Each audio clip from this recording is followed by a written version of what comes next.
We use sunflower oil in the making of all our sauces. It's a healthier option, and it's a very, very fine oil that doesn't interfere with the flavour of our curry. So to start off, a nice, good sized pot, about half a cup of sunflower oil. You can be generous with the oil, I'll tell you why later on. And now we're going to add the onions.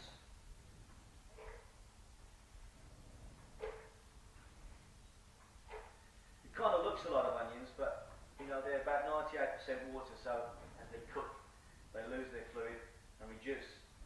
And this is where we want to try and concentrate the flavours. It's a particular colour for the onions, the garlic and the ginger that we look for, and we'll come to that during the cooking process. Very important. So that's our onions in. We're then going to add about 100 grams of ginger, freshly chopped. We're going to add about the same volume of garlic. And if you put extra garlic in, I think that's great. You can't overdose on garlic as far as I'm concerned. I can't get enough of it. It's very healthy for you. So we can go to garlic. I'm going to put in 3 bay leaves, fresh ones which we're just going to tear to let them bleed the flavour into our sauce. I'm also going to put in my chopped chilies at this point. That'll give them time to release their beautiful heat and flavours and settle down so they're not too much in your face by the time the curry's ready. So we're going to sprinkle those in.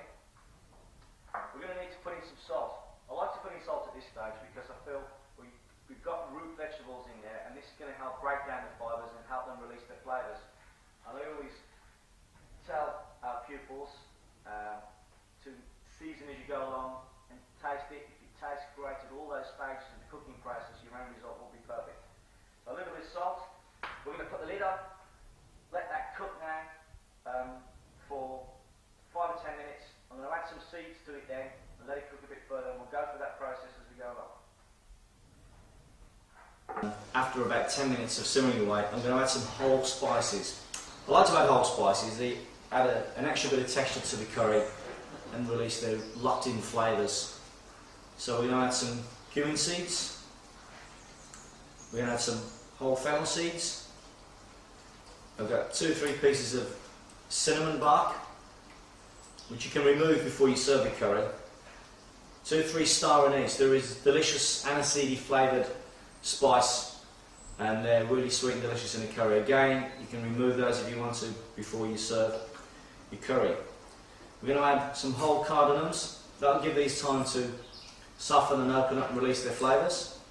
And we're going to add some whole coriander seeds. I love the bouquet that these give to a curry, and again that whole spice texture I think is very important for this particular curry. So we're now going to put our lid back on and give this another 5 or 10 minutes. We're looking for a nice sort of light golden brown colour, which you could call caramelisation. That helps to lock in and release the sugars and all the rest of the flavours. So we're going to put the lid on there and leave this to do its thing. Okay folks, the onions are looking really good now. They've caramelised nicely. We've got a great colour. The whole spices have been able to open up and let their flavours into the sauce. And I think the next stage now, we're going to add the tomato puree, and we're going to let that cook for 2 or 3 minutes, and then we'll move on to our next stage.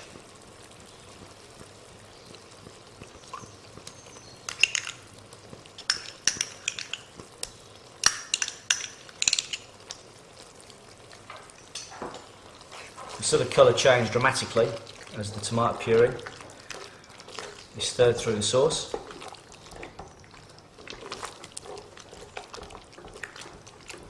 As I said earlier, just needs a couple of minutes just to cook the tomato puree through. The tomato puree gives us a nice fruity flavour to your curry sauce, and I kind of like that combination. Goes especially well with the chilies, this being a Jalfrezi. So we're going to leave that to cook now for a couple of minutes, and we'll come back to it after that. Okay, we put the tomato puree in. That's cooked beautifully. The colour and the smells are absolutely fantastic. So now it's time to add the rest of our powders, and we're going to add now, these are methi leaves. or fenugreek leaves.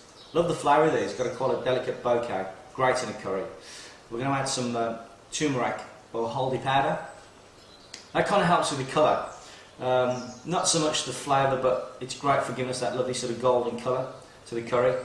And then we're going to add our special blend of powders. Now you can use garam masala, which is readily available. It's a mixed whole spice. Don't particularly like it. It's a little bit harsh and bitter. I've developed our own blend of special powders here in Cornwall. We call it the Magic Mix. It is available online at www.thelittlecornishcurrycompany.com, and that's what we're going to use now to finish our curry. And we're going to add the powders and we're going to let that cook for a further 5 or 6 minutes. What that does, it'll let the grains of powder open up and leach the flavours into the sauce, and it won't make the sauce taste quite grainy in texture. We may need to add a little bit of water at this stage because, of course, when the powders are in, they're going to absorb the liquid in the sauce quite quickly.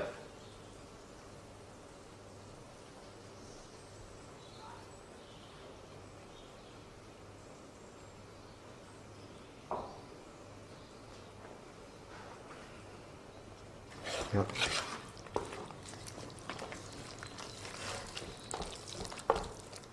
The powders are in, and then we're going to add a little bit of extra fluid. As you can see, it's gone a little bit gloopy, but we need to add some liquid to refresh it. Plain water is great. A little bit more, and I think that should be fine.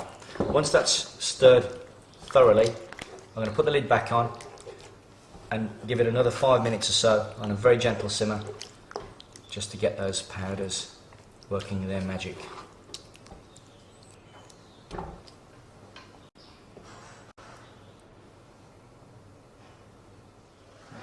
Okay, our sauce has been simmering for a further 5 minutes or so now. The powders are beautifully integrated with the onions, and now it's time to add our fresh chicken. About 100 grams of chicken per person is normally enough. We like to use chicken breast for this particular dish as it cooks very quickly. So I'm going to add the chicken, stir that through. You have to keep an eye on stirring in a concentrated dish like this, and I think we're going to give it about 10 minutes or so, and the chicken should be plump and delicious and thoroughly cooked. Best to test a bit first before you start to eat it. But I'd give it about 10 minutes maybe. Okay, so the chicken's in. We're going to put the lid back on and let the chicken cook through. Okay, this magnificent curry is nearly ready. The chicken's cooked beautifully, sauce is ready, and now it's time to add the final ingredients. This is the stage I like to call dressing the curry. Wonderful colours and textures that I think make all the difference. It's a kind of curry to impress your friends with. And what we're going to finish it with now are fresh chopped spring onions, chopped red and green pepper. We've got some whole cherry tomatoes. Now I kind of love these in a curry. We're going to put them in and leave them sit for a couple of minutes so they just get a little bit pliable, but when you bite into a tomato in this sauce, the flavours are so delicious and it makes a difference. And of course, no curry would be a curry without fresh chopped coriander. So I'm going to put these in because we're going to be ready to serve this curry very shortly.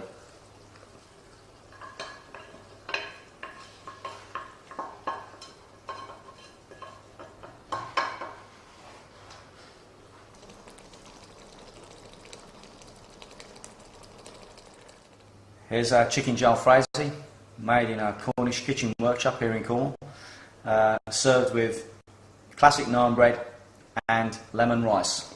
All these recipes are available online at thelittlecornishcurrycompany.com.